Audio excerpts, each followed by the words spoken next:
बहुत समय के बाद फिर से आप लोग के बीच में आकर संगति करने के लिए प्रभु ने जो अवसर दिया है उसके लिए धन्यवाद।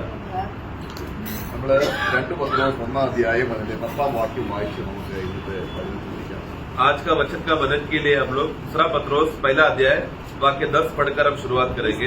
हे भाइयों, अपने बुलाए जाने और चुन लिए जाने को सिद्ध करने का भली भांति यत्न करते जाओ, क्योंकि यदि ऐसा करोगे तो कभी भी ठोकर न खाओगे।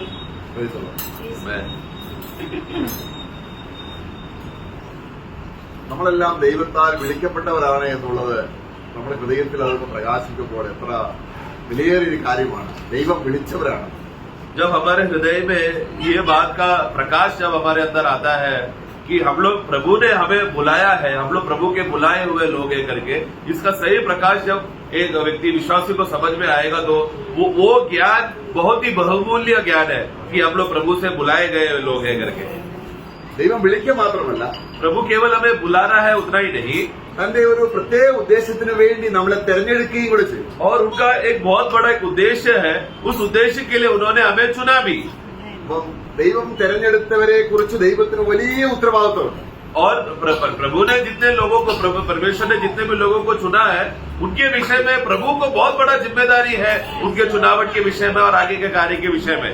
അതിനോടുള്ള ബന്ധത്തിൽ നമുക്കും ചില ഉത്തരവാദിത്തങ്ങളുണ്ട്, जिसके वजह से हमें भी उसी आत्मा में रहते समय में हमें भी थोड़ा जिम्मेदारी है। ദൈവം നമ്മെ വിളിച്ചതിനും തെരഞ്ഞെടുത്തതിനും നമ്മുടെ വശത്തു നിന്ന് ഒരു റെസ്പോൺസ് ഇല്ല എങ്കിൽ നമ്മൾ എങ്ങനെ അറിയും ദൈവം നമ്മളെ തെരഞ്ഞെടുത്തു? तो अगर प्रभु ने हमें चुना है और हमें बुलाया है और कुछ काम उद्देश्य के लिए हमें नियुक्त करके रखा है करके, इस बोध्य में हमारे उसका बोध्य की वजह से हम क्या करते हैं, उसपे एक प्रतिक्रिया हमारे तरफ से, उसका एक जवाब हमको देना है। अगर वो जवाब हमसे अगर नहीं निकल रहा, प्रतिक्रिया नहीं निकल रहा, तो हमें कैसा एहसास होगा कि प्रभु ने मुझे चुना है करके।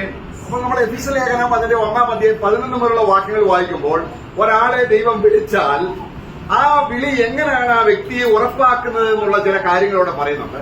जब हम लोग एफेसियों का पुस्तक पहला अध्याय उसका 11 से जब हम नीचे पढ़ते रहते समय में वहां पर हम देखते हैं कि प्रभु जब एक व्यक्ति को बुलाने के बाद, वो बुलावा प्राप्त करने के बाद फिर उसके जीवन में क्या क्या कार्य होता है करके 11 से नीचे पढ़ते समय में हमें देखने को मिलता है। നമ്മൾ 13-ാം വാക്യത്തിൽ വായിക്കുകയാണ്। 13 में ऐसा पढ़ते हैं, और उसी में तुम पर भी जब तुमने सत्य का वचन सुना, जो तुम्हारे उद्धार का सुसमाचार है, और जिस पर तुमने विश्वास किया, प्रतिज्ञा किए हुए पवित्र आत्मा की छाप लगी। ഇവിടെ വാഗ്ദാനത്തിൽ പരിശുദ്ധാത്മാവ് നമ്മൾ വായിക്കണം। वहाँ पर देना प्रतिज्ञा का पवित्र आत्मा। വാഗ്ദാനത്തിൽ പരിശുദ്ധാത്മാവിൽ നമ്മൾ എന്ത് ചെയ്തു? तो वो प्रतिज्ञा का आत्मा के द्वारा हमें क्या हुआ, നമുക്ക് രക്ഷ തന്നു। उस प्रतिज्ञा का आत्मा के द्वारा हमको उद्धार मिला, നമ്മുടെ ആത്മരക്ഷ നമ്മൾ പ്രാപിച്ചു കഴിഞ്ഞു। जिसके वजह से हमारा आत्मा का उद्धार हो गया, അവനിൽ നമ്മൾ അവകാശവും പ്രാപിച്ചു, जिसके वजह से हमें मिरास मिला, അതായത് ആ നിത്യജീവൻ പ്രാപിച്ചു। यानी कि अनंत काल का जीवन मिला। ഇനി നമ്മുടെ ശരീരത്തിന്റെ വീണ്ടെടുപ്പുണ്ട്। अभी उतना ही नहीं, आगे चलकर अभी बहुत जल्दी हमारे देह का छुटकारा भी होगा। അതിന്റെ ഉറപ്പിനായിട്ട് उसका गारंटी के लिए ഹോളി സ്പിരിറ്റിനെ ഡൗൺ പേയ്മെന്റ് ആയി നമുക്ക് തന്നിരിക്കുക। हमें पवित्र आत्मा को बयाने की रीति से पहले ही हमको हृदय में मोहर डाल के छाप डालकर दे दिया। അപ്പോൾ അവിടെ വാഗ്ദാനം നമ്മൾ കണ്ടല്ലോ, വാഗ്ദാനത്തിൽ പരിശുദ്ധാത്മാ। तो वो प्रतिज्ञा का, प्रॉमिस का एक प्रतिज्ञा किया हुआ आत्मा है करके हम पढ़े ना। അപ്പോൾ ഒരാളെ ദൈവം വിളിക്കുമ്പോൾ यानी कि जब एक व्यक्ति को जब प्रभु बुलाता है, ദൈവം അനേക വാഗ്ദാനങ്ങൾ അവർ കൊടുക്കും। प्रभु उनको बहुत से प्रतिज्ञाएं उसको देता है। ഉടനെ അവൻ അറിയില്ല, वो विश्वासी तुरंत उसको सब बातें मालूम नहीं पड़ता। ആദ്യം അവൻ അറിയുന്നത് ഞാൻ ന്യായവിധിയിൽ നിന്ന് രക്ഷപ്പെട്ടു। तो सबसे पहला बात वो विश्वासी जानता है क्या है कि बेस बात क्या जानता है कि मैं बहुत बड़ा न्याय से मैं बच गया। എന്നാൽ തുടർമാനമായിട്ട് फिर उसके बाद उसी विश्वासी जीवन में आगे बढ़ते रहते समय में സൗജന്യമായി मुफ्त में അനേക വാഗ്ദാനങ്ങൾ ദൈവം കൊടുക്കുക। बहुत सारे प्रतिज्ञाएं का बोध्य उसको मुफ्त में प्रभु प्रकट करके देता है। അതെങ്ങനെ അറിയാം നമുക്ക്? ये बात कैसा हमें मालूम पड़ेगा? അത് നമ്മുടെ ഹൃദയത്തിൽ പ്രകാശിപ്പിക്കാൻ तो वो प्रभु ने हमको अलग अलग विभिन्न प्रकार के प्रतिज्ञाएं दिया है करके ये बात का प्रकाश हमारे हृदय में देने के लिए പരിശുദ്ധാത്മാവ് ചെയ്തു। पवित्र आत्मा को दे दिया। ഈ ആത്മാവ് पवित्र आत्मा കർത്താവ് പറഞ്ഞു ലോകത്തിലുള്ളവർക്ക് ലഭിക്കുകയും. वचन कहता है, प्रभु ने कहा कि संसार को यह आत्मा नहीं मिलेगा। ഇത് പറഞ്ഞാൽ मतलब क्या? ഈ വാഗ്ദാനങ്ങളെല്ലാം നിത്യവും സ്വർഗീയവുമായതുകൊണ്ട് क्योंकि ये प्रभु का जो प्रतिज्ञाएं हैं वो सर्वदा का है, अनंत काल का है और स्वर्गीय है, അത് സ്വർഗീയ അവകാശങ്ങളായതുകൊണ്ട് और उसमें स्वर्गीय विरासत और संपत्ति की बातें उसमें है। നമ്മൾ സ്വർഗീയത്തിലേക്കാണ് ദൈവം വിളിച്ചതെന്നുള്ള നിലയിൽ നമ്മുടെ കണ്ണ് സ്വർഗത്തിലേക്കാണ് തുറക്കുന്നത്. जिसकी वजह से हमें स्वर्ग की ओर, ऊपर की ओर बुलाया है करके ये बात का प्रकाश के लिए हमारा नजर कहाँ पर रहेगा? ऊपर की ओर। इसलिए विश्वासी भूमि में चलते समय में हमेशा उसका नजर स्वर्ग की बातों के लिए रहेगा। എന്നാൽ നമ്മൾ രക്ഷിക്കപ്പെട്ട് കഴിഞ്ഞിട്ടും परंतु उद्धार होने के बाद भी ഇവിടെ നമ്മളെ എന്തോ ഒരു വിഷയമാക്കാനാണ് ദൈവം വിളിച്ചെന്നുള്ള രീതിയിൽ താഴോട്ട് നോക്കി നടക്കുമ്പോൾ ഈ വാഗ്ദാനത്തിന്റെ ആത്മാവിന്റെ പ്രകാശം നമുക്ക് മങ്ങിപ്പോകും. उद्धार हो जाने के बाद भी विश्वासी का नजरिया भूमि में, मतलब भूमि की बातें, प्रभु ने तुझे भूमि में कुछ सेटअप बनाने के लिए तुझे आशीष दिया है, भूमि के बातों के लिए तुझे ऐसा बातें मिलेगा, ऐसा नजरिया अगर भूमि के बात के लिए अगर हमारा हो गया तो ऊपर की ओर का नजर का जो प्रकाश का जो नजर जो है वो कम होते जाएगा, वो प्रकाशमय नहीं हो पाएगा, फिर समझ नहीं पाएगा। फिर വചനം വായിക്കുന്ന എന്തിനാണ്? वचन क्यों पढ़ते हैं हम? ഈ വാഗ്ദാനങ്ങൾ എന്താണെന്ന് വായിക്കുമ്പോൾ ആത്മാവ് വെളിപ്പെടുത്തും. तो प्रतिज्ञाओं के विषय में जब हम लोग वचन में पढ़ते समय में तुरंत आत्मा हमको वो बातें हमको स्पष्ट करा के देता है। ആ വാഗ്ദാനം, ചില വാഗ്ദാനങ്ങൾ കണ്ടീഷനോട് ബന്ധപ്പെട്ടതാണ്. उसमें कुछ प्रतिज्ञाएं शर्त के आधार पर है। ഉദാഹരണമായിട്ട് उदाहरण के लिए മുമ്പേ അവർ രാജ്യവും നീതി അന്വേഷിക്കാം, पहला उसका राज्य और धार्मिकता का खोज करो, എന്നാൽ तो ഭൂമിയിലെ കാര്യങ്ങൾ. तुमको ये सब बातें तुमको आवश्यकता के समय में तुमको मिलेगा। അപ്പൊ ഭൂമിയോടുള്ള ബന്ധത്തിൽ ഡയറക്റ്റ് ദൈവം ഒരു വാഗ്ദാനവും തരുന്നില്ല. तो इससे मालूम पड़ता है कि भूमि के संबंध के विषय में जो हमको जरूरत की अति आवश्यकता की जो भी चीजें हैं वो डायरेक्टली प्रभु ने वो बातों क्यों नहीं प्रभु हमें दे रहा। കർത്താവ് പറഞ്ഞിട്ടുണ്ട്, प्रभु ने कहा നിങ്ങൾ ജാതികളെ പോലെയല്ല, तुम लोग अन्य जातियों के समान नहीं रहना, നിങ്ങൾക്കൊരു സ്വർഗീയ പിതാവുണ്ട്, तुम्हारे पास एक स्वर्गीय पिता है, നിങ്ങളുടെ ആവശ്യങ്ങൾ तुम्हारा सारा जरूरतों को നിങ്ങൾ അറിയും मुंबे तुम लोग जानने से पहले നിങ്ങളുടെ സ്വർഗസ്നായ പിതാവ് അറിയുന്നു. तुम्हारा स्वर्गीय पिता पहले से ही जानता है। ഒരു പിതാവിന്റെ ഉത്തരവാദിത്തം നമുക്ക് ബോധ്യപ്പെടുത്തി തരിക. तो ये आत्मा क्या कर रहा है? हमारा एक पिता है जो हमारा देखभाल कर रहा है करके, वो एक जिम्मेदार पिता है करके ये बात का एहसास आत्मा हमको प्रकट करा रहा है। അപ്പോൾ ഈ വാഗ്ദാനങ്ങളെല്ലാം എങ്ങോട്ടാണ് കേന്ദ്രീകരിക്കുന്നത്? तो अभी ये प्रभु का जो भी प्रतिज्ञाएं है उसका केंद्र किधर है? ऊपर की ओर है। ദൈവം വിളിക്കുന്നത് എങ്ങോട്ടാണ്? प्रभु हमें किधर की ओर बुला रहा है? ऊपर की ओर बुला रहा है। എവിടത്തേക്കാണ് തെരഞ്ഞെടുത്തിരിക്കുന്നത്? कहा किस भाग के लिए हमें चुना है? ऊपर का भाग के लिए चुना है। നമ്മുടെ കർത്താവ് പറയുകയാണ്, മത്തായിയുടെ സുവിശേഷം അതിന്റെ 6 അധ്യായത്തിൽ നമുക്ക് ആ വാക്യങ്ങൾ അറിയാം. मत्ती 6 में हम लोग वो वाक्य जानते हैं, वहाँ पर प्रभु कहता है ഈ ഭൂമിയിൽ നിങ്ങൾ നിക്ഷേപം സ്വരൂപിക്കരുത്. इस भूमि में के विषयों में तुम लोग धन को इकट्ठा ना करो। നമുക്ക് എന്തെങ്കിലും വസ്തുവകയോ നമുക്ക് എന്തെങ്കിലും നിക്ഷേപങ്ങളോ ഉണ്ടെങ്കിൽ मतलब अगर हमें भूमि में मतलब इस दुनिया में कुछ तो अगर धन या कुछ तो बातें अगर है तो भी അതല്ല നിക്ഷേപം. वो नहीं असली धन, ദൈവം തരുന്നത് നിത്യമാണ്. क्योंकि परमेश्वर जो देता है वो सर्वदा का है, अनंत काल का बातें है। അത് ക്രിസ്തുവിന് എന്തുണ്ടോ അതാണ് ദൈവം തരുന്നത്. और वो मसीह को क्या है वही बात परमेश्वर हमें देगा। അപ്പൊ കർത്താവ് ചില കാര്യങ്ങൾ പറയുകയാണ്. वहाँ पर भी प्रभु कुछ बातें कहता है। 21 വാക്യം, അതിന്റെ 6-21 വാക്യം. 6 का 21 पढ़ना। क्योंकि जहाँ तेरा धन है हाँ। वहाँ तेरा मन भी लगा ആ, रहे। ഇവിടെ നമ്മുടെ ഒരു നിക്ഷേപവും ഒരു ഹൃദയവും. यहाँ पर हम देखते हैं एक धन के विषय में देखते हैं और हृदय या मन। അപ്പം ദൈവം നിക്ഷേപം തന്നു വാഗ്ദാനമാണോ? तो परमेश्वर ने हमको धन दिया है करके ये एक प्रतिज्ञा है क्या? परमेश्वर ने स्वर्ग में हमारे लिए धन रखा है करके ये एक प्रतिज्ञा है ना? വാഗ്ദാനമാണ്. ये एक प्रतिज्ञा है। എന്താണ് കണ്ടീഷൻ? उसका शर्त क्या है? ये वाक्य जिधर तेरा मन है, जिधर तेरा दिल है, वहीं पर तेरा धन है। അങ്ങനെയല്ല, എവിടെ നിക്ഷേപമുണ്ട് जहाँ पर तेरा जो धन है അവിടെ ആയിരിക്കണം. എവിടെ उस भाग की ओर तेरा दिल मन होना चाहिए। നിങ്ങളുടെ ഹൃദയം ഇരിക്കുന്നിടത്ത് നിക്ഷേപമുണ്ടെന്നല്ല. मतलब जिधर तुम्हारा हृदय है, जिधर तुम्हारा मन है, वहाँ पर तुम्हारा धन है, वैसा नहीं, क्षमा करना। നിങ്ങളുടെ നിക്ഷേപം എവിടെയാണ്? तुम्हारा धन कहाँ पर है അവിടെ എന്തിരിക്കണം? वहाँ पर तुम्हारा मन, वहाँ पर क्या होना चाहिए? तुम्हारा मन और ध्यान उधर होना चाहिए। ഇത് കണ്ടീഷൻ. ये है शर्त। ദൈവത്തിന്റെ വാഗ്ദാനങ്ങൾ എപ്പോഴും എങ്ങനെയാണ്? परमेश्वर का प्रतिज्ञा में हमेशा एक शर्त होता है। നിത്യമാണ്. वो परमेश्वर का प्रतिज्ञा है, हमेशा अनंत काल का है, അതിന് തേജസ്സുണ്ട്, उसमें महिमा भरा हुआ है, പോഷ്ക്ക് പറയില്ല. वो बातों में झूठ नहीं है। ഈ വാഗ്ദാനങ്ങളിൽ ദൈവം സത്യവാനാണെന്ന് നമ്മുടെ ഹൃദയത്തിൽ ബോധ്യമാകണം. और ये प्रतिज्ञाओं के विषय में परमेश्वर सच्चा है और सच ही बोलता है करके ये बात का अच्छा बोध हमारे हृदय में गवाह होना चाहिए। അതെങ്ങനെ സംഭവിക്കും? वो कैसा होगा? അതിനാണ് വാഗ്ദാനത്തിൻ പരിശുദ്ധാത്മാവിൽ നമുക്ക് പ്രകാശം തരുന്നു. इसके लिए तो हमें पवित्र आत्मा क्यों दिया गया है? वो प्रतिज्ञा का पवित्र आत्मा है। मतलब आत्मा हमें क्या करेगा? प्रतिज्ञा का एक एक बातों का बोध भी हमें बताते रहेगा। അപ്പം അവിടെ നമ്മള് 1 കോരിന്ത്യർ 2-ാം അധ്യായത്തിന്റെ 10-ാം വാക്യത്തിൽ വായിക്കുകയാണ്. पहला कोरिन्थी 2:10 में हम पढ़ते हैं, നമ്മൾ എന്നൊരു പദം അവിടെയുണ്ട്. वहाँ पर हम करके एक पद है, അത് ദൈവം വിളിച്ചവരും ദൈവം തെരഞ്ഞെടുത്തവരെയാണ് ഉദ്ദേശിക്കുന്നത്. वहाँ पर हम करके बोलते समय में प्रभु ने जिसको बुलाया और प्रभु ने जिसको चुना वो लोगों के बारे में। അപ്പോൾ നമ്മളെന്ന് പറഞ്ഞ ആരാണ്? वहाँ पर हम करके कौन है? സഭയിലുള്ളവർ.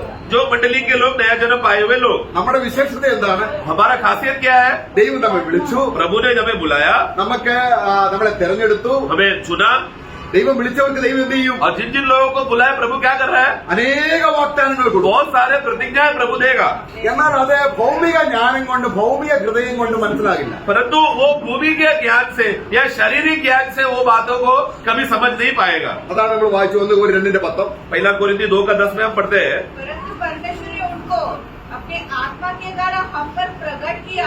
നോക്കുക എങ്ങനെ മനസ്സിലാവും? कैसा हमको प्रकट किया या हम कैसा समझते हैं? आत्मा के द्वारा। അതാണ് വാഗ്ദാനത്തിൻ പരിശുദ്ധാത്മാവിൽ.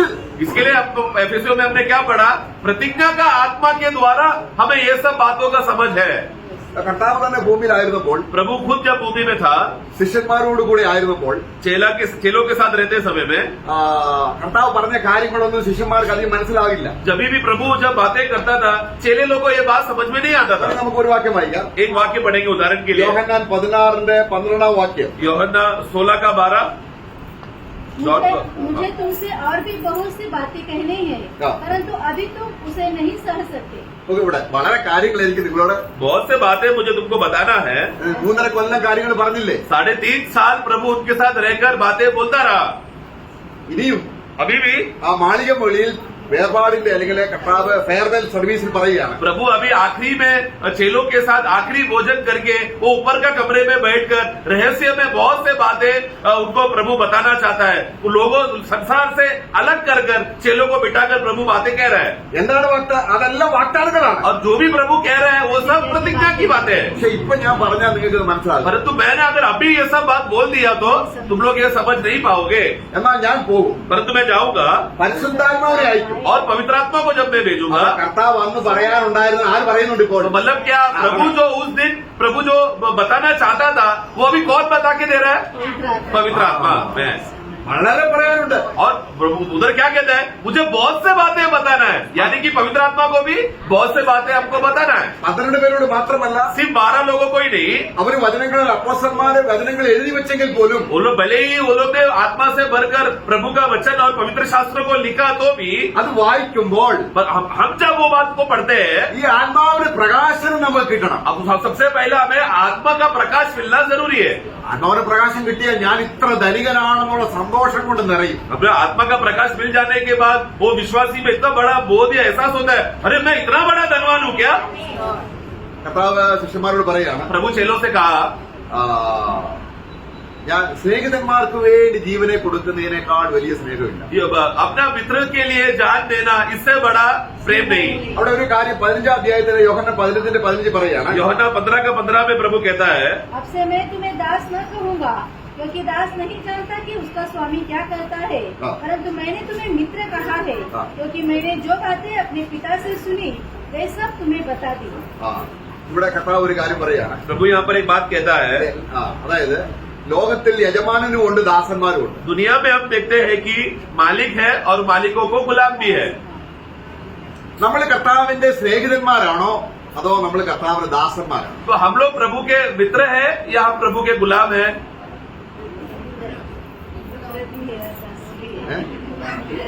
ഇവിടെ ഒരു പ്രത്യേകത, ये वाक्य को समझकर हम देखते हैं, ലോകത്തിലൊരു യജമാനൻ ഉണ്ടെങ്കിൽ, अगर दुनिया में अगर मालिक है तो അദ്ദേഹത്തിന്റെ വീട്ടിലൊരു ദാസനുണ്ടെങ്കിൽ, और उसके घर में जब गुलाम रहता है ഈ യജമാനൻ രഹസ്യങ്ങളൊന്നും പറയത്തില്ല. तो मालिक कभी भी अपना दिल की बात या गुप्त बात या जो भी बड़ा बड़ा जानकारियां है वो कभी भी अपना दासों को गुलामों को नहीं बताता. എന്നാൽ യേശു അങ്ങനെയുള്ള യജമാനല്ല. परंतु यीशु इस प्रकार का मालिक नहीं है ഈ യജമാനൻ പറയുകയാണ്, कि ये मालिक कहता है എന്റെ സ്വത്ത് മുഴുവനും ये मालिक का प्रभु जो हमारा मालिक है इनका खासियत क्या है, मेरा सारा धन संपत्ति ഞാൻ നിനക്ക് തരുവാണ്. मैं तुझे दूंगा ये गुलाम.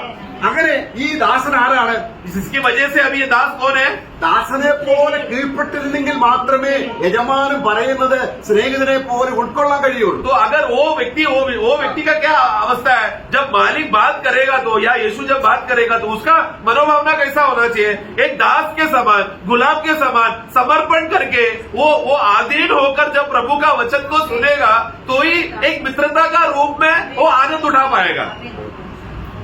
നമ്മൾ ആരാണ്? हम लोग कौन है? ദാസനാണോ? दास है क्या?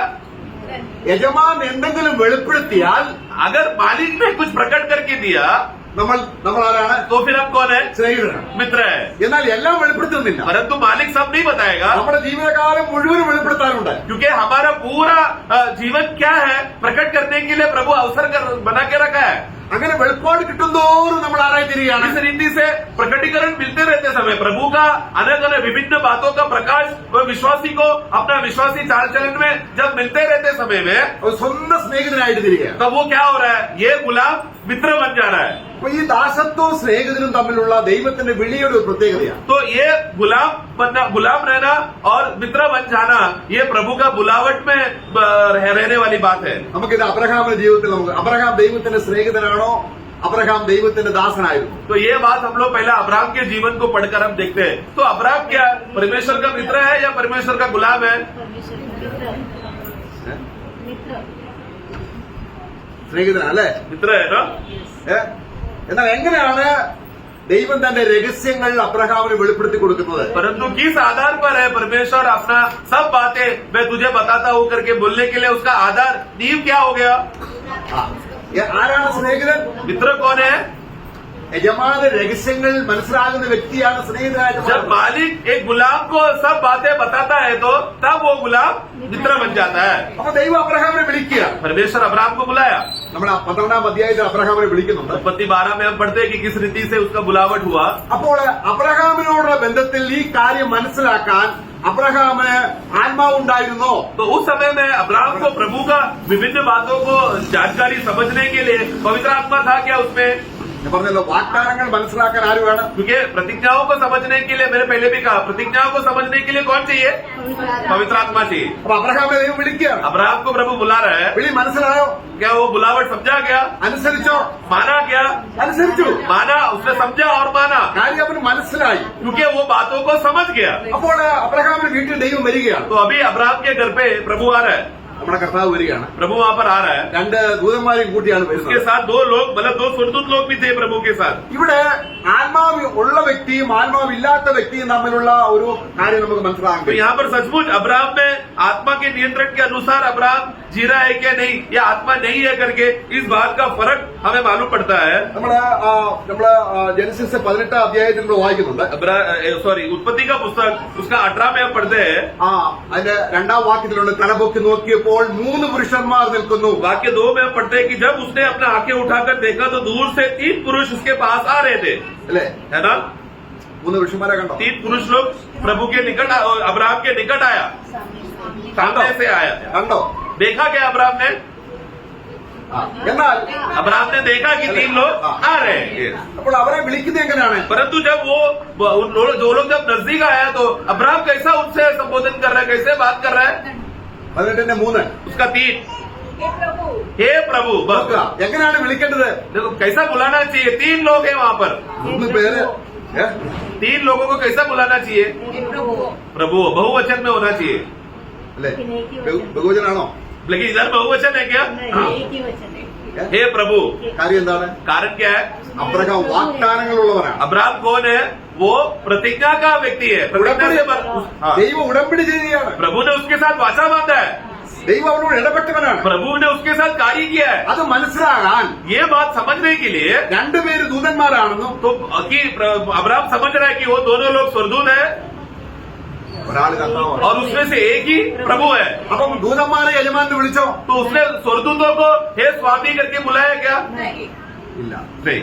എന്നാൽ परंतु ദൈവം ഉടമ്പടി ചെയ്യാത്തൊരു വ്യക്തി, प्रभु ने एक व्यक्ति के साथ जिसके प्रतिज्ञा नहीं किया, വാഗ്ദാനങ്ങളൊന്നും കൊടുത്തിട്ടില്ല, कोई भी वाचा नहीं बांधा, ഈ ദൂതന്മാരുടെ വീട്ടിൽ ചെന്നപ്പോൾ यही स्वर्गदूत लोग जब उसके घर पे गया, നമ്മളവിടെ അവിടെ നമ്മൾ വായിക്കുന്നുണ്ട്. അതായത് അതിന്റെ 18-ാം അധ്യായത്തിന്റെ 16-ാം വാക്യം വായിക്കുമ്പോൾ पहला हम लोग उसका 18 का 16 पढ़ेंगे। फिर वे पुरुष वहां से चले और सदोम की ओर दृष्टि की और अब्राहम उन्हें विदा करने के लिए उनके സോറി साथ സോറി समझा। അത് 19 का 2 पढ़ना। हे प्रभु, അവിടെ നോക്കുക. तो उसका 19 में 1 में हम देखते हैं कि वो 2 स्वर्गदूत लोग क्या हो गए, शाम को जब वो लोग सदोम में जब पहुंचा तो वहां पर लोग क्या कर रहा है, 2 में हे प्रभु बोल के संबोधन कर रहा है। അവിടെ കർത്താവുണ്ടോ? वहां पर प्रभु है क्या? नहीं। പക്ഷെ അവൻ വിളിക്കുന്ന ആരെയാണ്? परंतु लोग किसको बुला रहा है? वो दोनों स्वर्गदूतों को प्रभु बोलकर संबोधित कर रहा है। എന്താണ് അങ്ങനെ മിസ്റ്റേക്ക് വന്നത്? क्यों ऐसा गलती हुआ? उसमें नहीं था। वो आत्मा पाया हुआ व्यक्ति था ही नहीं। Yes। ദൈവം ഉടമ്പടി ചെയ്താൽ, प्रभु ने अगर किसके साथ वाचा बांधा तो, ദൈവം ഒരു വ്യക്തിക്ക് വാഗ്ദാനങ്ങൾ കൊടുത്താൽ प्रभु ने अगर एक व्यक्ति को प्रतिज्ञाएं दिया तो അത് മനസ്സിലാക്കാൻ वो बातों को समझने के लिए Praise the Lord. मैं ഇന്ന് കർത്താവ് നമ്മുടെ മുമ്പിൽ നിൽക്കുക. सोचो कि अगर आज प्रभु हमारे सामने खड़ा है, കർത്താവാണോ എന്ന് എങ്ങനെ അറിയാം? प्रभु है करके कैसा मालूम पड़ेगा? സാത്താനും വേഷദൂതം ധരിച്ചു വരും. क्योंकि हम वचन में हम पढ़ते हैं कि शैतान भी सफेद दूध का रूप लेकर आ सकता है। ഇന്ന് ദുരുപദേശങ്ങളിലേക്ക് അനേകർ പോകുകയാണ്. आज दुनिया भर के विश्वासी लोग दुर्पदेश और गलत उपदेश में भटक हो रहे हैं। നിങ്ങളെ തെറ്റിക്കുന്നവരെ ഓർത്ത് ഞാൻ പറയുന്നു, मैं ये इसके लिए बोल रहा हूँ कि तुम लोग को जो धोखा देते हैं, गलत रास्ते में लेके जा रहे हैं, उनके विषय में कहता हूँ നിങ്ങൾക്ക് അഭിഷേകമുണ്ട്. तुम्हारे अंदर अभिषेक है। അഭിഷേകം സകലത്തെ ഉപദേശിക്കും. ये अभिषेक तुमको सब बातों में सिखाएगा। നമുക്ക് ആത്മാവില്ലെങ്കിൽ കർത്താവിനെ അറിയാൻ പറ്റില്ല. अगर हमारे पास आत्मा ही नहीं है तो हम प्रभु को पहचान नहीं पाएंगे। അപ്പൊ കർത്താവ് അല്ലാത്തവരെ യജമാന്മാരെന്ന് വിളിക്കരുത്. इसके लिए जो प्रभु नहीं है उनको जल्दी जाकर हे प्रभु करके नहीं बोलना। അവിടെ നമ്മൾ വായിക്കുകയാണ്. वहां पर हम पढ़ते हैं, നമ്മൾ തമിഴ് വായിക്കുമ്പോൾ नीचे जब पढ़ते समय में ഇവിടെ ദൂതന്മാര് കർത്താവും ദൂതന്മാരും വന്നു. वहां पर जब अब्राहम के घर पे प्रभु और सुरदूत लोग आए കർത്താവ് അവിടെ വന്നതിന്റെ ഉദ്ദേശം പറയുകയാണ്. और फिर प्रभु वहां पर आने का उद्देश्य क्या है अब्राहम को कहता है। ആദ്യം മക്കളില്ലാത്ത അബ്രഹാമിന് വാഗ്ദാനം കൊടുത്തു. सबसे पहला अब्राहम जिसके पास बच्चे नहीं है उसके साथ प्रतिज्ञा किया, വാഗ്ദാനം കൊടുത്തോ? उसको उसके साथ वाचा बांधा, ഉടമ്പടി ചെയ്തോ? एक वाचा बांधा ना। അത് മാത്രമല്ല, केवल उतना ही नहीं, നിന്നെ ഞാൻ വലിയൊരു ജാതിയാക്കും. मैं तुझे अभी एक बहुत बड़ा जाति बनाऊंगा। ഒരു സന്ധിതിയെ കൊടുക്കാൻ മാത്രമല്ല, मैं केवल तुझे एक वंश दूंगा, उतना ही नहीं, അവനെ എന്താക്കും? അനേക പ്രഭുക്കന്മാരിൽ നിന്നുണ്ടാകും. बल्कि तेरे द्वारा बहुत सारे प्रभु है उत्पन्न होंगे करके प्रभु प्रतिज्ञा कर रहा है। ഇവിടെ കർത്താവ് ഒരു കാര്യം അവിടെ അബ്രാമിനോട് പറയാണ്. अब्राहम से प्रभु एक बात कहता है, 18-ാം അധ്യായത്തിന്റെ 17-ാം വാക്യം. 18 का 17, तब यहोवा ने कहा, यह जो मैं करता हूँ उसे क्या अब्राहम से छिपा रखूं? ഞാൻ ചെയ്യാനിരിക്കുന്നത് അബ്രഹാമിനോട് മറച്ചു വെക്കുമോ? मैं जो करने जा रहा हूँ क्या वो मैं तुझे अब्राहम तुझसे छुपाए रखूंगा क्या? ഇത് ഏതിന്റെ അടിസ്ഥാനത്തിലാണ്? ये कौन सा आधार पर है? ഇതാണ് കർത്താവ് പറഞ്ഞത്. ये बात प्रभु ने यीशु ने कहा, യജമാനൻ मालिक തനിക്കുള്ളതെല്ലാം ആരെ जो അറിയിക്കും? अपना सब कुछ है वो क्या करेगा? अपना दासों को बताएगा। അതുകൊണ്ട് जिसके वजह से वो दास अभी क्या बन जाएगा? സ്നേഹിതനാണ്. मित्र बन जाएगा। അബ്രഹാം എങ്ങനെ സ്നേഹിതനായി? अब्राहम कैसा मित्र बना? അബ്രഹാമിന്റെ ഇടപാടെല്ലാം ദാസനെ പോലെയാണ്. क्योंकि जैसे ही उसने प्रभु को दूर से देखा तो उसने प्रभु को पहचाना, तुरंत वो पहचाना कि ये मेरा स्वामी है। हाँ। वो गुलाम बनकर उसने सेवा किया, കർത്താവിന് കാൽക്കൽ വീണു, प्रभु के पैर तले गिर गया കുനിഞ്ഞ് നമസ്കരിച്ചു. और दंडवत करके उसने नमस्कार किया അവന് വീട്ടിൽ ചില ക്രമീകരണങ്ങൾ ചെയ്തു. और फिर जल्दी से अपना घर को उसने सुधारा। സാറയോട് പറയുകയാണ്, सारा को कहता है ക്ഷണത്തിൽ. जल्दी से ദാസന്മാരോട് പറയുന്നു, अपना और मालिक अपने गुलामों से कहता है ക്ഷണത്തിൽ. जल्दी जल्दी काम करो। കാര്യം എന്താണ്? कारण क्या है? എന്റെ കർത്താവ് വന്നിരിക്കുന്നു. मेरा प्रभु आया है। ഓ, അത് ദാസത്വമല്ലേ? क्या वो मतलब वो अपना मालिक को पहचान कर गुलाम बनकर समर्पण नहीं है क्या? ये യജമാനെ സേവിക്കല്ലേ? अपना मालिक का सेवा नहीं कर रहे क्या? ഇങ്ങനെ യജമാനെ സേവിക്കുന്നവർ इस रीति से जो मालिक अपना मालिक को पहचान कर सेवा करता है, അവർക്കാണ് ദൈവ രഹസ്യങ്ങൾ വെളിപ്പെടുന്നത്. ऐसे लोगों को प्रभु क्या करेगा? अपना हृदय की बातों को जो छुपा हुआ था प्रकट करके देगा। അബ്രഹാമിന് മർമ്മങ്ങളും വെളിപ്പെടുത്തുകയാണ്. अभी अब्राहम को गुप्त बातें, वेद की बातें प्रकट करके दे रहा है। അപ്പോൾ കർത്താവ് പറയാണ് प्रभु कहता है രാജ്യത്തെ കുറിച്ചുള്ള വാഗ്ദാനം കൊടുത്തു, राज्य के विषय में प्रतिज्ञा किया, നിന്നെ ലോക അവകാശിയാക്കും, मैं तुझे दुनिया का अधिकारी बनाऊंगा, मिरास को संपत्ति का अधिकार बनाऊंगा बोल के वाचा बांधा। നമ്മൾ അത് റോമലേഖനം 4:13 വായിക്കണ്ട. रोमियो 4:13 में हम पढ़ते हैं, रेफरेंस के लिए लिख देना। എന്നാൽ ഇവിടെ കർത്താവ് यहाँ पर प्रभु ഈ ദൂതന്മാരെ അയക്കുകയാണ്. अभी स्वर्गदूतों को अभी क्या कर रहा है, आगे भेज रहा है। എന്നാൽ കർത്താവ് മാത്രം നിന്നപ്പോൾ उसके बाद फिर प्रभु अकेला अब्राहम के साथ रुककर കർത്താവ് അവരോട് ഈ വാഗ്ദാനങ്ങൾ പറയുമ്പോൾ प्रतिज्ञा की बातें जब उसको बोलते समय में 18 18 का 18 उत्पत्ति, अब्राहम से हाँ तो हाँ ईस्टर एक बड़ी और सामर्थ्य जाति उपजेगी और पृथ्वी की सारी जातियां उसके द्वारा आशीष पाएंगी। അവനിൽ तुझ में സകല ജാതികളും सभी जातियां അനുഗ്രഹിക്കപ്പെടും. आशीषित होगा। मैं അപ്പൊ നമ്മളെ കുറിച്ച് വാഗ്ദാനമുണ്ടോ? हमारे विषय में प्रतिज्ञा है क्या? അതാണ് ഗലാത്യ ലേഖനത്തിൽ വായിക്കുന്നത്. वही बात हम लोग गलतियों का पुस्तक में पढ़ते हैं। നമ്മൾ ഗലാത്യ ലേഖനത്തിൽ വായിക്കുമ്പോൾ गलतियों का पुस्तक में हम पढ़ते हैं അതിന്റെ 3-ാം അധ്യായം 3 अध्याय 13-14 അങ്ങനെ ദൈവം വിശ്വാസം അതില് That the blessing of Abraham അതിലെ 8-ാം വാക്യം 8 पढ़ना। और पवित्र शास्त्र में पहले ही से यह जानकर कि परमेश्वर अन्य जातियों को विश्वास से धर्मी ठहराएगा, पहले ही से अब्राहम को यह सुसमाचार सुना दिया कि तुझमें सब जातियां आशीष पाएंगी। നമ്മളും കൂടെ അനുഗ്രഹത്തിൽ വരുമെന്നും വാഗ്ദാനത്തിൽ പരിശുദ്ധാത്മാവ് നമുക്ക് കിട്ടുമെന്നുള്ള വാഗ്ദാനം ആർക്ക് കൊടുത്തു? हमें भी अन्य, हम जो जातियां हैं अन्य जातियों को भी आशीष मिलेगा करके ये बात का पहले से ही भविष्यवाणी रीति में बातें, आशीष की बातें किसको कहा दिया? अब्राहम को। അതാണ് ഗലാത്യ ലേഖനത്തിൽ നമ്മൾ വായിച്ചത്. जो अभी हमने गलतियों में पढ़ा, അബ്രഹാമിന്റെ വാഗ്ദത്തം अब्राहम को मिला हुआ प्रतिज्ञा है ക്രിസ്തുയേശുവിൽ प्रभु यीशु मसीह में ജാതികൾക്ക് ലഭിക്കേണ്ടതിന് जातियों को मिल जाने के लिए നാം ആത്മാവെന്ന വാഗ്ദത്ത വിഷയം जिसके द्वारा आत्मा का जो प्रतिज्ञा है वो मिल सके।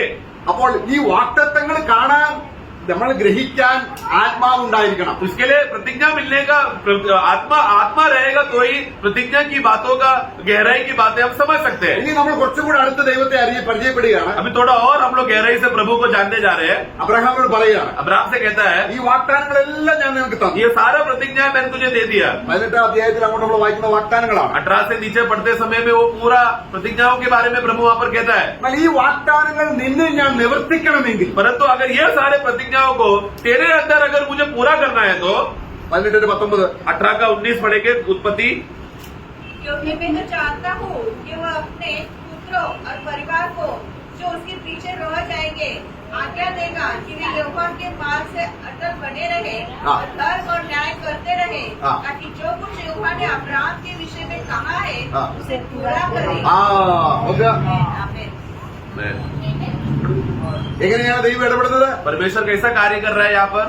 ദൈവം വിളിക്കുമ്പോൾ, प्रभु जब बुलाता है തിരഞ്ഞെടുക്കുമ്പോൾ और चुनता है വാഗ്ദാനങ്ങൾ കൊണ്ട് നിറയ്ക്കും. और उसको सबसे पहला बुलाने के बाद पूरा प्रतिज्ञा से भर देगा അത് മനസ്സിലാക്കാൻ ആത്മാവിനെയും കൊടുക്കും. और वो बातों को समझने के लिए पवित्र आत्मा भी देगा। അത് ഗ്രഹിച്ചു കഴിഞ്ഞാൽ वो समझ जाने के बाद നമുക്ക് ഉത്തരവാദിത്വം എന്താണ്? हमारा जिम्मेदारी क्या है?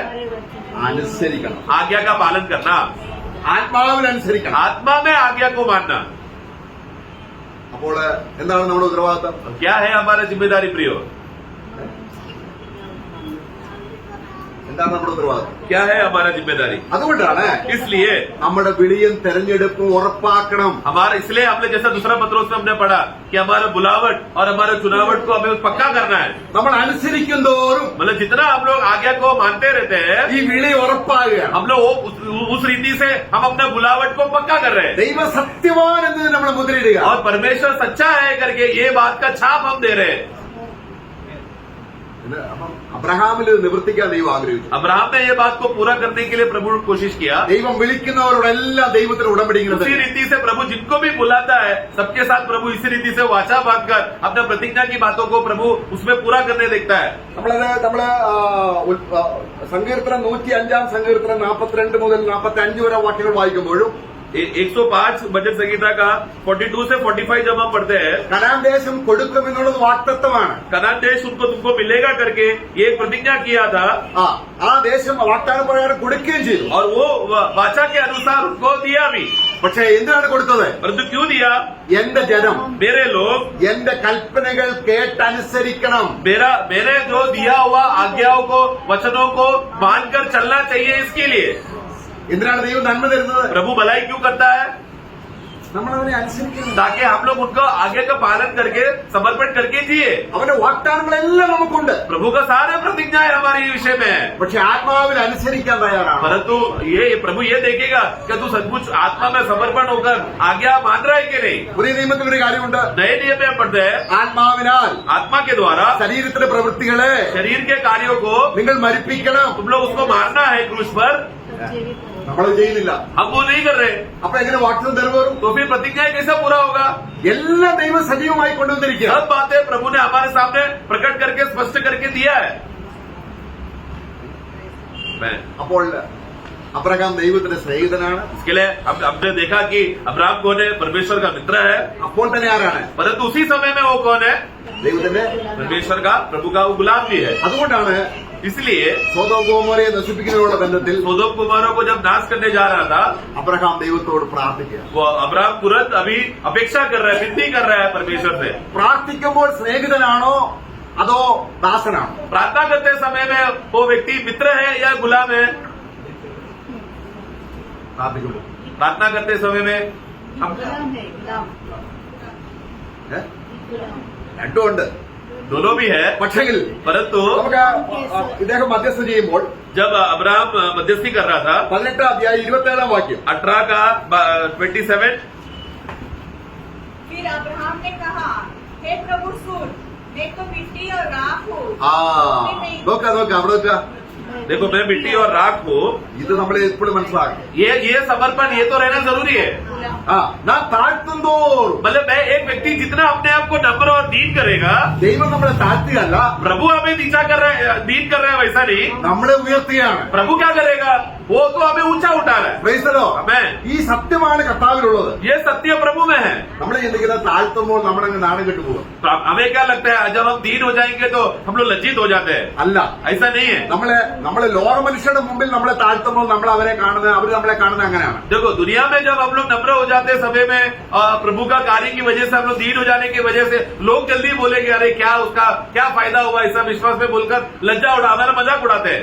നമ്മളിപ്പോ ഒരു ലോക മനുഷ്യർക്ക് ചെന്നിട്ട് सोचो कि हमने दुनिया के एक व्यक्ति के पास गया, എനിക്ക് ബുദ്ധിയില്ല, मुझे ज्ञान नहीं है, എനിക്ക് വിദ്യാഭ്യാസം ഇല്ല, मैं पढ़ा लिखा नहीं हूँ, എനിക്ക് ഉന്നതമായ ഫാമിലി സിറ്റുവേഷൻ ഇല്ല, मेरा कुटुंब का परिस्थिति बहुत गिरा हुआ है, അങ്ങനെ താഴ്ത്തി പറഞ്ഞാൽ ऐसा अपने आप को झुकाकर बात करो, പുള്ളിക്കാരൻ എന്ത് ചെയ്യും? सामने दुनिया का आदमी क्या बोलेगा? പൊക്കോ എന്ന് പറയും. दूर हो जा, मेरे पास आकर बात मत कर.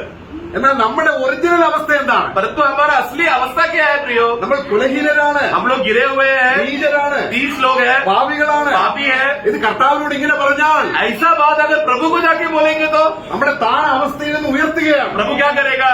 हमारा वो नीच और गिरा हुआ अवस्था से प्रभु आपको ऊंचा उठाएगा. Amen. അപ്പോൾ ഒരു സ്നേഹിതൻ എന്നുള്ളതും ദാസനുള്ളതും ദൈവത്തിന്റെ വെളിയിൽ നമ്മൾ തുടർമാനമായി കൊണ്ടുപോകേണ്ട കാര്യം. तो गुलामीपन का अवस्था और मित्रता का अवस्था, प्रभु ने जिसको बुलाया हुआ है, ये दोनों स्वभाव मित्रता और गुलामी, ये दोनों निरंतर समर्पण में चलते रहने वाली बातें हैं. ദൈവം വിളിക്കുന്നവരിലുള്ള ഒരു പ്രകടമായ ഒരു സ്വഭാവമാണത്. കാരണം ആത്മാവ് അവനെ എന്ത് ചെയ്യുന്നു?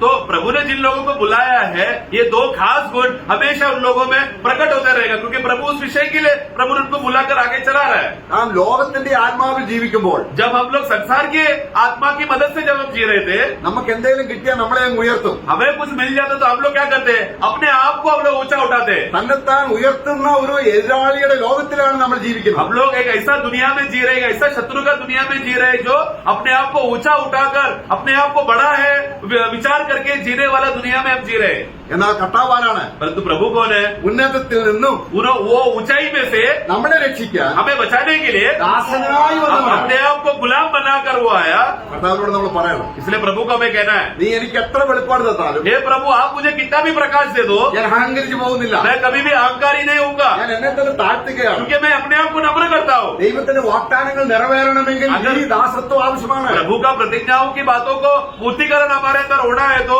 ये गुलामी का समर्पण होना हमेशा जरूरी है। നമുക്ക് സന്തോഷിക്കാം സ്നേഹിതനെ പോലെ. हम और फिर समर्पण रहने की वजह से उसका परिणाम क्या होगा? मित्र के जैसा हम लोग आनंद उठा सकते हैं। പക്ഷെ പിന്നെ എന്ത് ചെയ്യണം? तो भी क्या करना है? കർത്താവേ, हे प्रभु ഞാൻ ദാസനായിട്ട് അനുസരിക്കും. मैं भले ही मित्र का आनंद मुझे है तो भी मैं दास के समान में समर्पण करता हूँ। നമ്മുടെ പാപത്തെ അനുസരിച്ച് എങ്ങനെ? जब हम लोग पाप का बात आज्ञा का पालन करते थे तो कैसे थे? നമ്മൾ പാപികളാണല്ലോ. हम लोग पापी थे ना। നമ്മൾ പാപം ചെയ്യുമ്പോൾ हम लोग जब पाप करते हैं, പാപത്തിന്റെ ദാസനായി തീർന്നിട്ട് പാപത്തെ നമ്മളെ പാപ യജമാനെ അനുസരിക്കുക. हम लोग क्या करते थे? पाप में हम लोग अधीन होकर पाप का हम लोग गुलाम बन जाते थे। पाप हमारा मालिक और हम उसका गुलाम बनकर हम लोग पाप का सेवा करते थे। അപ്പൊ അനുസരിക്കുമ്പോൾ मतलब तो इसलिए जब आगे का पालन करते समय में ആ അനുസരിക്കുന്ന വ്യക്തി യജമാനായിരിക്കണം. तो जिस व्यक्ति को हम लोग तो मतलब आज्ञा कर मानने वाला व्यक्ति को एक आज्ञा को मानने के लिए एक प्रभु है। ഒന്നുകിൽ മരണത്തിനായി പാപത്തിന്റെ ദാസന്മാർ, एक तो मृत्यु के वजह से पाप का गुलाम होकर हम जी रहे हैं, അല്ലെങ്കിൽ नहीं तो നീതിക്കായി धार्मिकता के लिए അനുസരണത്തിന് ദാസന്മാർ. आज्ञा के पालन के अनुसार प्रभु हमारा मालिक बनकर हम गुलामी में जी रहे हैं। रोमन 8 में पढ़ते हैं। ആത്മാവിന്റെ ദാസന്മാരായെങ്കിൽ മാത്രമേ. तो इसके लिए आत्मा में जब हम लोग गुलाम बन जाते हैं तो ही അപ്പൊ ദാസനായി തീർന്നാണ് അനുസരിക്കുന്നത്. तो गुलाम बनकर ही हम लोग आज्ञा का पालन कर सकते हैं। പാപം ചെയ്യുമ്പോഴും അങ്ങനെ തന്നെ. पाप करने के लिए भी क्या करना पड़ेगा? पाप के लिए गुलामी बनना पड़ेगा तो ही हम लोग पाप का बात सुन सकते हैं। പാപം ചെയ്യുന്ന ഒരു വ്യക്തി जो पाप करता है പാപത്തിന് യജമാനാണോ?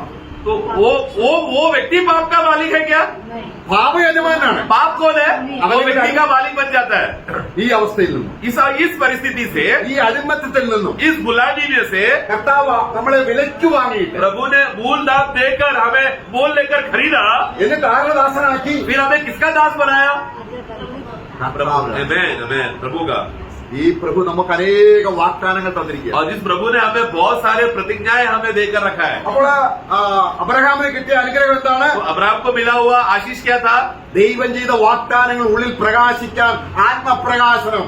प्रभु ने उसको दिया हुआ प्रतिज्ञा को समझने के लिए आत्मा का प्रकटीकरण दिया, जिसकी वजह से वो बातें आत्मा में समझा। ഇത്രയും കാര്യങ്ങൾ നമ്മൾ മനസ്സിലാക്കിയെങ്കിൽ इतना बातें समझने के बाद നമ്മൾ ഗലാത്യ ലേഖനം 3:14 നമുക്ക് വേഗം മനസ്സിലാവും. गलतियों का पुस्तक 3:14 आपको जल्दी समझ में आएगा। गलेशियंस 3:14। यह इसलिए हुआ कि अब्राहम की आशीष मसीह यीशु में अन्य जातियों तक पहुँचे और हम विश्वास के द्वारा उस आत्मा को प्राप्त करें जिसकी प्रतिज्ञा हुई है। Praise the Lord. आमेन। ദൈവം നമ്മളെ വിളിച്ചോ? प्रभु ने हमें बुलाया क्या? വിളിച്ചു അല്ലെ? बुलाया। ദൈവം തിരഞ്ഞെടുത്തോ? हमें चुना क्या? चुना। വാഗ്ദാനങ്ങൾ തന്നോ? प्रतिज्ञाएं दिया क्या? എന്താ മനസ്സിലാകാത്തത്? क्यों समझ नहीं पाते? സന്തോഷമില്ലാത്തത്? आनंद क्यों नहीं है? आमेन। आत्मा के अधीन नहीं हो रहे, इसके लिए ആത്മാവിനെ അനുസരിച്ച് നടപ്പി. आत्मा का अनुकरण करो, आज्ञा पालन करके चलो। ആത്മാവിനെ അനുസരിച്ചെങ്കിലേ നമുക്ക് പ്രകാശം കിട്ടുകയുള്ളൂ. क्योंकि जितना हम लोग आत्मा के अधीन होकर समर्पण करेंगे उतना ही आपको प्रकाश मिलते रहेगा। അതാണ് കർത്താവ് പറഞ്ഞത്. इसलिए प्रभु ने कहा 16 അധ്യായം 16 വാക്യത്തിൽ, यूहन्ना 16:13 में प्रभु ने कहा, സത്യത്തിന്റെ ആത്മാവ് വരുമ്പോൾ जब सत्य का आत्मा आएगा അവൻ എന്തൊക്കെ ചെയ്യും? वो क्या क्या करेगा? സത്യത്തിന്റെ ആത്മാവ് എന്ന് പറയാൻ കാര്യം, सत्य का आत्मा ऐसा बोलने का कारण, ലോകത്തിൽ ഫോഷ്കിന്റെ ആത്മാവുണ്ട്. दुनिया में झूठ का आत्मा है। ആ ആത്മാവിനെ അനുസരിച്ച് നടന്നവരാണ് നമ്മൾ. उस झूठ का आत्मा को मानकर चलने वाले लोग थे एक समय में हम लोग। അത് നമ്മൾ എഫെസ്യ ലേഖനം 2 വായിക്കുന്നുണ്ട്. एफेसियों 2 में भी हम पढ़ते हैं वो बातें। എന്നാൽ परंतु കരുണാസമ്പന്നനായ ദൈവം प्रभु जो अनुग्रह में, जो कृपा में जो धनी है, നമ്മെ വിളിച്ച് हमें बुलाया। എഫെസ്യ ലേഖനം അതിന്റെ 1 അധ്യായം 11 മുതൽ നമ്മളിപ്പോ വായിച്ചതേ ഉള്ളൂ. हमने एफिसों का 1 से 11 से हमने पढ़ा, वहाँ पर हमारे विषयों को हमने देखा। നമ്മുടെ രക്ഷയ്ക്കായിട്ട് हमारा उद्धार के लिए സത്യവചനം വിശ്വസിച്ചപ്പോൾ सत्य वचन को जब हमने माना, स्वीकारा, നമുക്ക് എന്ത് ലഭിച്ചു? तुरंत हमको क्या मिला? നമ്മുടെ ശരീരത്തിന്റെ വീണ്ടെടുപ്പായ പുത്രത്വത്തിനു വേണ്ടി हमारा देह का रूपांतर होने के लिए या छुटकारे के लिए वो लेपालक का आत्मा में मिला, വാഗ്ദാനത്തിന് ആത്മാവ്. जिसकी वजह से हमें वो प्रतिज्ञा की बातें समझने के लिए आत्मा दिया गया. അബ്രഹാമിന് കിട്ടിയ അതേ വാഗ്ദത്തം, जो प्रतिज्ञाएं अब्राहम को बांधा था നിന്നാൽ സകല ജാതി അനുഗ്രഹിക്കപ്പെടും, कि तेरे द्वारा सारा जातियां आशीषमय होगा, അങ്ങനെ അബ്രഹാമിൽ इस रीति से अब्राहम में ഇവിടെ നമ്മൾ വായിക്കുകയാണ്. वहां पर हम पढ़ते हैं അവിടെ നമ്മൾ അബ്രഹാമിനോട് കൂടെ അനുഗ്രഹിക്കപ്പെട്ടിരിക്കുന്നു. ഗലാത്യർ 3:8-9 വാക്യം വായിക്കുമ്പോൾ गलतियों का पुस्तक 3 का 8 और 9 में पढ़ते समय में इस रीति से हम देखते हैं कि उसका 9 पढ़ना, इसलिए जो विश्वास करते हैं वे विश्वासी हाँ। अब्राहम के साथ आशीष अब्राहम के साथ आशीषित है. അബ്രഹാമിനോട് ദൈവം പറഞ്ഞത് എന്തെങ്കിലും അവിശ്വസിച്ചോ? अब्राहम को जब बातें बोला गया था, उसने कुछ भी बात को अविश्वास किया क्या? എന്തെങ്കിലും അനുസരിക്കാതിരുന്നോ? कुछ भी बातों का आज्ञा का पालन नहीं किया, ऐसा हालत हुआ क्या? सब बातों को माना. അബ്രഹാം ലോകാവകാശി ആവോ? तो अभी अब्राहम दुनिया का अधिकारी होगा क्या? मिराज का अधिकार, दुनिया मतलब मिराज का जो आने वाला राज्य में अधिकार होगा क्या? 4:13 रोमियो 4 का 13.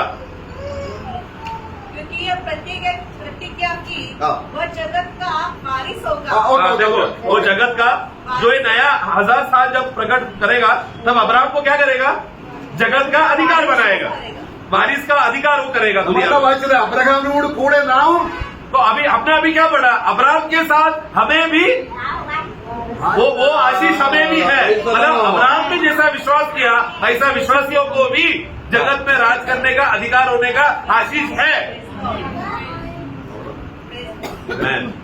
നമ്മള് ആനന്ദിന്റെ ഭൂമിയിൽ हम लोग ने वो तोले का जब हमने वो दृष्टांत में जब हमने पढ़ा, ഒരു താലന്ത് ലഭിച്ചവൻ എന്ത് ചെയ്തു? एक तोला जब जिसको मिला उसने क्या किया?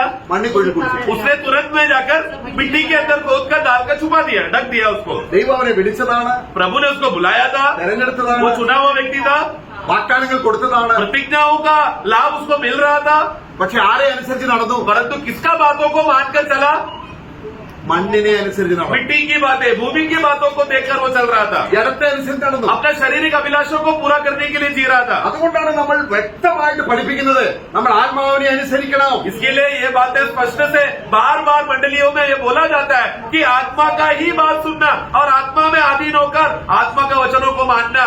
നമ്മുടെ പ്രവൃത്തികളെ ശോധന ചെയ്യും. हमारा कामों को एक दिन परखा जाएगा ദൈവത്തിന്റെ വാഗ്ദാനങ്ങൾ നമ്മൾ നിറവേറാതെ വരും. और उस समय में मालूम पड़ेगा प्रभु ने जो प्रतिज्ञाएं किया था तेरे अंदर पूरा नहीं हो रहा है. അബ്രഹാം എങ്ങനെ എല്ലാ വാഗ്ദാനങ്ങൾ? अब्राहम को प्रतिज्ञा का पूरा लाभ कैसा मिला? ദൈവം പറഞ്ഞു, प्रभु ने कहा സ്വന്തം നീ സ്നേഹിക്കുന്ന प्रभु ने उसका परीक्षा किया, तू जिससे ज्यादा प्रेम करता है നിന്റെ മകനെ अपना बेटे को യാഗം അർപ്പിക്കാം. बलि चढ़ा. അബ്രഹാമിന് പ്രയാസം ഉണ്ടായോ? अब्राहम को तकलीफ हुआ क्या? കാരണം അബ്രഹാമിന് അറിയാം अब्राहम जानता है ഏതൊരു ദൈവമാണ് എന്നെ വിളിച്ചിരിക്കുന്നത്, जिस परमेश्वर ने मुझे बुलाया, ഏതൊരു ദൈവമാണ് വാഗ്ദാനങ്ങൾ जिस തന്നത്. परमेश्वर ने मेरे साथ प्रतिज्ञा बांधा है, അബ്രഹാം വാഗ്ദാനം കൊടുത്തിട്ടുണ്ട്. अब्राहम को प्रतिज्ञा दिया गया था ഇസാക്കിൽ നിന്നുളവാകുന്നവരാണ്. तेरे से जो बीज होगा वो क्या होगा? वो एक बड़ा सम्राट बनेगा, एक बड़ा जाति बनेगा करके प्रतिज्ञा दिया हुआ बात को अब्राहम को याद है. അബ്രഹാമിന്റെ 2 പരീക്ഷയാണ് ഭയങ്കരമായി വന്നത്. ये अब्राहम के जीवन में 2 बड़ा परीक्षा एकदम दबाव के साथ आया. താന് 75 വയസ്സുള്ളപ്പോഴാണ് ഇസാക്കിനെ കൊടുക്കാമെന്ന് പറഞ്ഞത്. जब 75 ईयर्स का जब अब्राहम था, तब प्रभु ने आकर उसको वाचा बांधकर कहता है तुझे एक संतान मिलेगा. പക്ഷെ 25 കൊല്ലവും കിട്ടിയില്ല. परंतु 25 साल तक इंतजार किया, उसको संतान, वाचा का संतान उसको नहीं मिला. അതിനെക്കുറിച്ച് നമ്മൾ എന്താ വായിക്കുന്നത്? उसके विषय में हम क्या पढ़ते हैं? ദൈവത്തിന്റെ വാഗ്ദാനത്തിൽ അവൾ ക്ഷീണിച്ചില്ല. कभी भी हम वचन में पढ़ते हैं परमेश्वर का प्रतिज्ञा के उस विषय में वो कभी कमजोर नहीं हुआ. അവൻ ദൈവത്തിന് മഹത്വം കൊടുത്തു. वो तभी भी परमेश्वर को महिमा देता रहा. അങ്ങനെ ഇസാക്ക് ജനിച്ചു. उस रीति से इसहाक का जन्म हुआ. ഇനി അടുത്ത പരീക്ഷ എന്താണ്? अभी अगला परीक्षा क्या है? ഇസാക്കിനെ കൂടി യാഗം. जिस बेटे को तू सबसे ज्यादा प्रेम करता है उसका बलि कर. പക്ഷെ അവൻ വാഗ്ദാനം ഉറച്ചു. परंतु वो प्रभु ने दिया हुआ प्रतिज्ञा को मानकर वो उसमें स्थिर रहा. ഞാൻ അവനെ കൊല്ലും, मैं उसको मारूंगा, അവൻ ഹോമയാഗമായി वो തീരും. होम बलि बन जाएगा ആ പുഷ്പത്തിൽ നിന്നും और उसी भस्म में से ദൈവം परमेश्वर ഇസാക്കിനെ പുറത്തിരിക്കും. इसी इसहाक को क्या करेगा? पुनरुद्धार भी करेगा. ക്രൈസ്തലോ, ഇതാണ് വാഗ്ദാനത്തിന്റെ അവകാശം. ये है प्रतिज्ञा का जो वारिस का आशीष. ഇവരെ നമ്മൾ ചെറിയ ആൾക്കാരല്ല, ये प्रियो हम लोग छोटे लोग नहीं है प्रियो, നമ്മൾ വാഗ്ദാനങ്ങൾ അവകാശികളാണ്. हम लोग जो मिराज का हकदार है हम लोग. എത്രയെത്ര വാഗ്ദാനങ്ങൾ എന്നറിയാമോ? कितने कितने हमको प्रतिज्ञाओं का हक हमको मिलने वाला है. നമ്മളെ എബ്രായ ലേഖനത്തിലെ ഒരു വാക്യം നമ്മൾ വായിക്കുന്നുണ്ട്. इब्रानियों में इस रीति से पढ़ते हैं. എബ്രായ ലേഖനം അതിന്റെ 6-ാം അധ്യായം. इब्रानियों 6 അതിന് ചില കാര്യങ്ങൾ പറഞ്ഞിട്ട് അവിടെ ദൈവം അവിടെ പറയുകയാണ്, वो कुछ बातें बोलने के बाद पीछे कहता है, ദൈവം ഒരാളോട് വാഗ്ദാനം ചെയ്യുമ്പോൾ എങ്ങനെ അത് ചെയ്യുന്നെന്നും ദൈവം അത് ആണം കൊണ്ട് ഉറപ്പാക്കുമെന്നും പോസ്റ്റ് പറയുന്നില്ല എന്നൊക്കെയും പറഞ്ഞിട്ട് പിന്നെ പറയുകയാണ്, परमेश्वर वहाँ पर प्रतिज्ञा के देने के विषय में प्रभु बोलकर फिर उसमें लगकर उसको देकर शपथ करके देने के बाद परमेश्वर झूठ नहीं बोलता.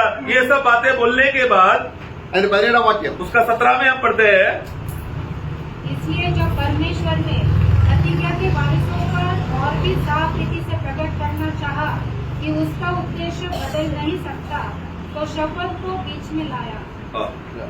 ദൈവം വാഗ്ദാനത്തിന്റെ അവകാശികൾ.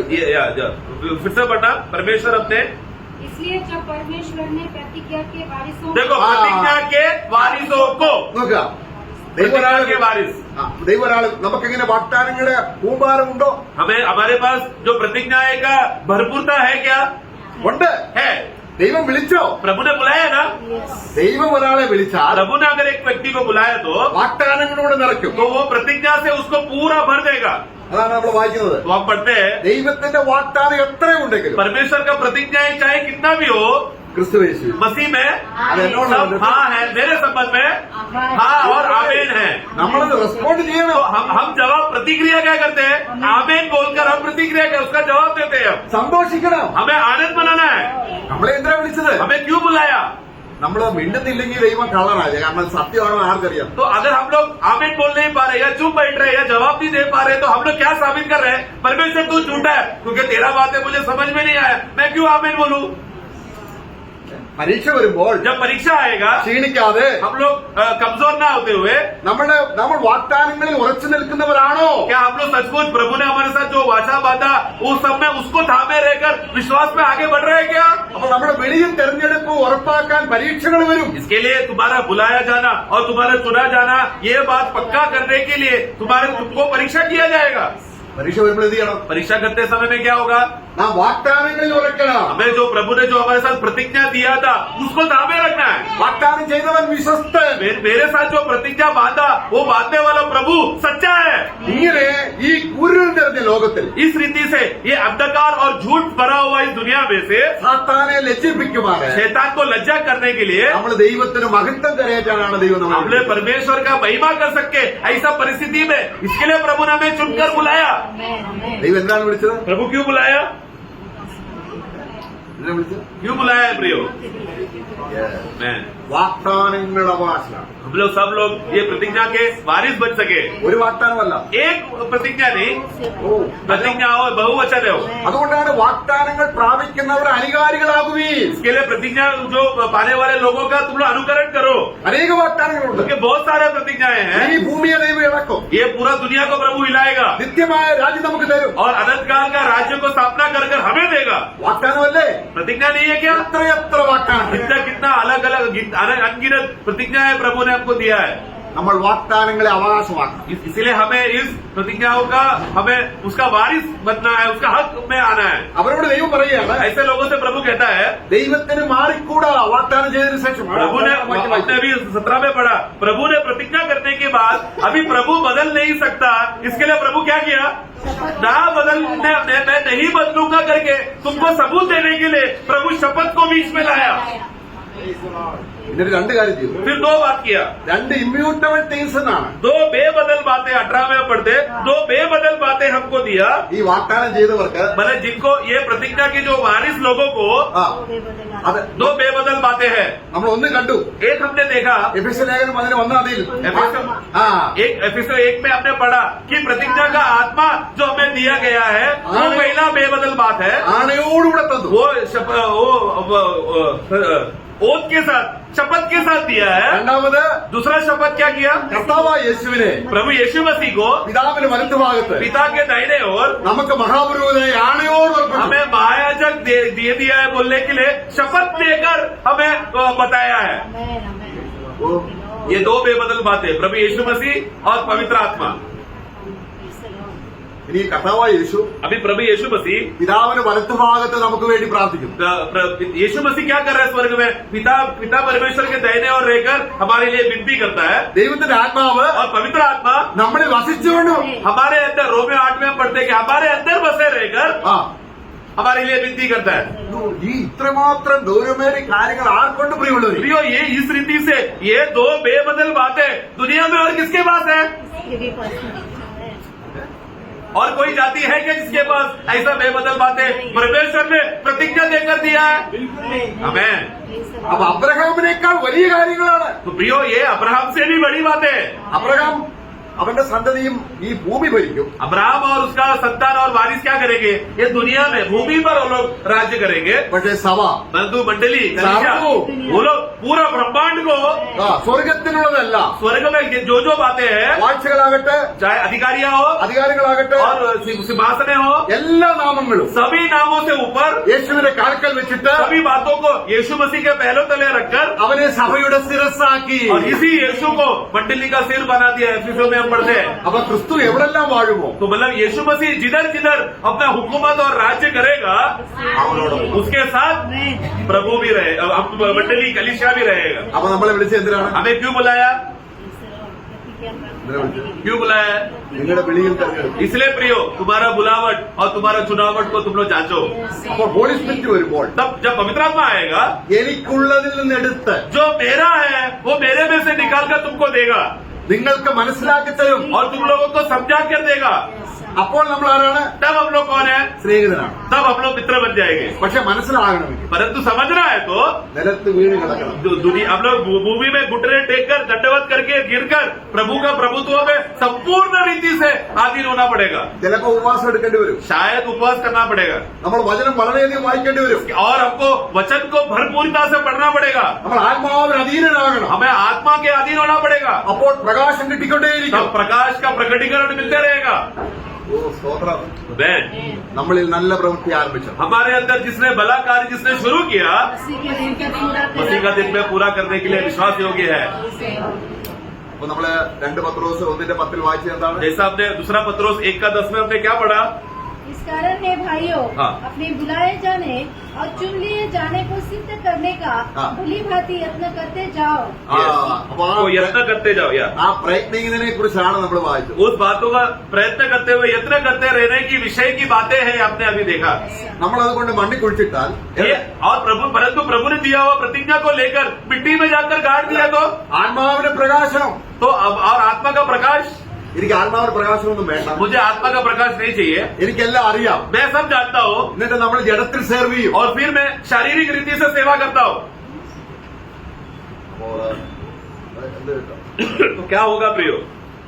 നമുക്ക് ഛേദം വരും. हमें नुकसान उठाना पड़ेगा। നമുക്ക് നഷ്ടം വരും. हमको हमारे ऊपर बहुत बड़ा हानि होगा। നമ്മുടെ അവകാശങ്ങളെല്ലാം നഷ്ടമാകും. हमारा जो भी विरासत और संपत्ति था वो सब डूब जाएगा। मतलब हमें वो नष्ट होगा, हमें खो जाएंगे वो सब। നമ്മൾ ഒരു വിധത്തിൽ അവിടെ ചെല്ലുവന്നേ ഉള്ളൂ. कैसा तो हम लोग स्वर्ग में प्रवेश तो कर लेंगे, അതിനാണ് ദൈവം വിളിച്ചത്. इसके लिए बुलाया क्या कैसे भी धक्का मार के स्वर्ग में आ जाए?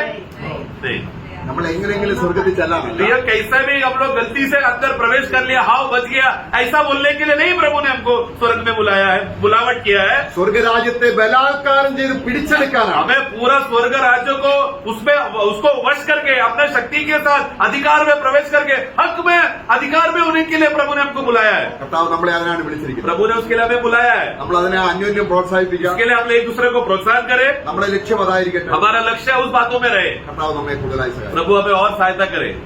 आमीन।